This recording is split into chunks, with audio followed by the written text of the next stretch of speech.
যখন আমি রাজনীতি করার কথা চিন্তা করব তখন আমি আমার জন্য বেস্ট অপশনটাই চুজ করব এবং সেটা যে কোনো রাজনৈতিক দল হতে পারে, নট নেসেসারিলি নতুন রাজনৈতিক দলই হতে হবে। এখানে ১৬৬৫টা পদের বিপরীতে পরীক্ষা দিচ্ছেন ২,০৩,৪৯৪ জন।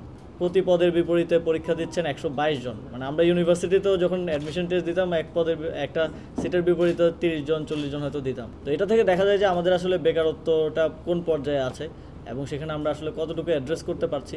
নিয়োগ বিজ্ঞপ্তি দিয়ে পরীক্ষা নিয়ে যে নিয়োগ সেটা হয়নি, চিরকুটের মাধ্যমে লিস্ট আসছে, সেই অনুযায়ী তো নিয়োগ হয়েছে। অনিয়ম করে নিয়োগ দেওয়া যারা আছে তারাও আবার আউটসোর্সিং যারা আছে অনেকে এখন মূল পদে আসতে চাচ্ছে, যে কারণে এই যে এই নিয়োগটা হওয়ার কথা ২০১৬ সালে মামলা করে আটকে দেওয়া হয়েছে। এবং এবারও যখন আমরা নিয়োগ বিজ্ঞপ্তি, আপনারা জানেন যে সরকারের একটা সিদ্ধান্ত আছে যে শূন্য পদগুলোতে নিয়োগ দেওয়া হবে যাতে করে আমাদের বেকারত্ব সমস্যা কিছুটা হলেও লাঘব করা যায়। যখন আমরা এটা করতে যাই তখনও নানা ধরনের বাধা আসে, শ্রম আদালতে যায় এবং সেই আদালতের প্রক্রিয়াগুলোতে আসলে আমাদের পক্ষেই রায় আসে এবং আমরা আজকে আলটিমেটলি পরীক্ষাটা নিতে পারছি। এই যে নিতে যে পারবে পরীক্ষাটা, এটাও কিন্তু নিশ্চিত ছিলাম না আমরা এক সপ্তাহ আগেও। আপনারা যদি দেখেন যে এখানে ১৬৬৫টা পদের বিপরীতে পরীক্ষা দিচ্ছেন ২,০৩,৪৯৪ জন। প্রতি পদের বিপরীতে পরীক্ষা দিচ্ছেন ১২২ জন। মানে আমরা ইউনিভার্সিটিতেও যখন অ্যাডমিশন টেস্ট দিতাম একটা সিটের বিপরীতে ৩০ জন ৪০ জন হয়তো দিতাম। তো এটা থেকে দেখা যায় যে আমাদের আসলে বেকারত্বটা কোন পর্যায়ে আছে এবং সেখানে আমরা আসলে কতটুকু অ্যাড্রেস করতে পারছি। একনল হ্যান্ড ওয়াশ ১০০% প্যারাবেন ফ্রি, তাই নিরাপদ হাতের জন্য আস্থা রাখুন একনলে। তার মধ্যে এই যে নিয়োগ নিয়ে যেই জটিলতা এবং আদালত, তারপর আউটসোর্সিং যারা আছে তারা নতুন নিয়োগ হতে দেয় না, এগুলোর কারণে শূন্যপদগুলো পূরণ করার ক্ষেত্রে অনেক চ্যালেঞ্জ রয়েছে।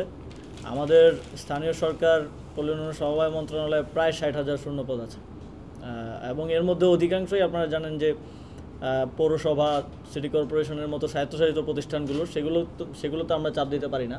কিন্তু আমাদের মন্ত্রণালয়ের অধীনে যেগুলো আছে সেগুলোতে আমরা ইতিমধ্যেই অনেকগুলো সার্কুলার গিয়েছে। এখানে হচ্ছে এটা একটা বড় সার্কুলার, প্রায় ১৬৬৫ জন, কিন্তু টোটাল আমার কাছে লাস্ট রিপোর্ট অনুযায়ী ৩৫০০ জনের সার্কুলার গিয়েছে বিভিন্ন সংস্থা, দপ্তর সংস্থার, কোথাও ১০০ জন ১৫০ জন এরকম করে, এবং আরও প্রসেসিংয়ে আছে। আমরা এটা করছি যে আগামী ১-২ মাসের মধ্যে এই মন্ত্রণালয় থেকে অ্যাটলিস্ট আরও ১০,০০০ নিয়োগ আমরা করব। যদিও অনেক ধরনের জটিলতা আছে, এটার মতো অনেক নিয়োগ কোর্টে বা বিভিন্ন ধরনের জটিলতায় আটকে আছে, কিন্তু আমরা সেগুলো এক্সপার্টাইট করার চেষ্টা করছি।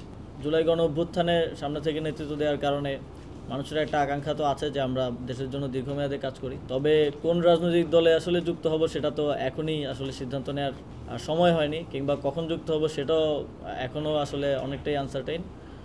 তবে এটা ধরে নেওয়ার কোনো কারণ নেই যে নতুন রাজনৈতিক দলেই যুক্ত হব, কারণ নতুন রাজনৈতিক দল হয়েছে, যেহেতু আমি ইয়াং জেনারেশনের একজন এবং আমাদের বয়সী যারা আছেন তারাই করেছে, তো সেখানে আগ্রহটা তো আছে। কিন্তু এখন পর্যন্ত যতটুকু দেখছি যে নিশ্চয়ই ওনারা কাজ করছেন, তবে যখন আমি রাজনীতি করার কথা চিন্তা করব তখন আমি আমার জন্য বেস্ট অপশনটাই চুজ করব এবং সেটা যে কোনো রাজনৈতিক দল হতে পারে, নট নেসেসারিলি নতুন রাজনৈতিক দলই হতে হবে।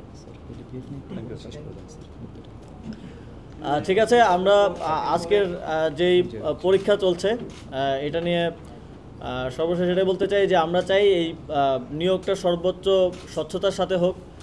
মাঝে মধ্যে যেটা হয়, আমাদের মন্ত্রণালয় পর্যায়ে কিছু নিয়োগ হলে আমাদের অফিসাররাই এসে কানের কাছে আস্তে আস্তে বলে যে স্যার আপনার কেউ আছে কি না। তো আমার সবসময় এটাই থাকে যে আমাদের মেধাভিত্তিক নিয়োগের জায়গা থেকেই তো এই গণঅভ্যুত্থান এবং ম্যারিটোক্রেসিটাকেই সবার আগে স্থান দিতে হবে।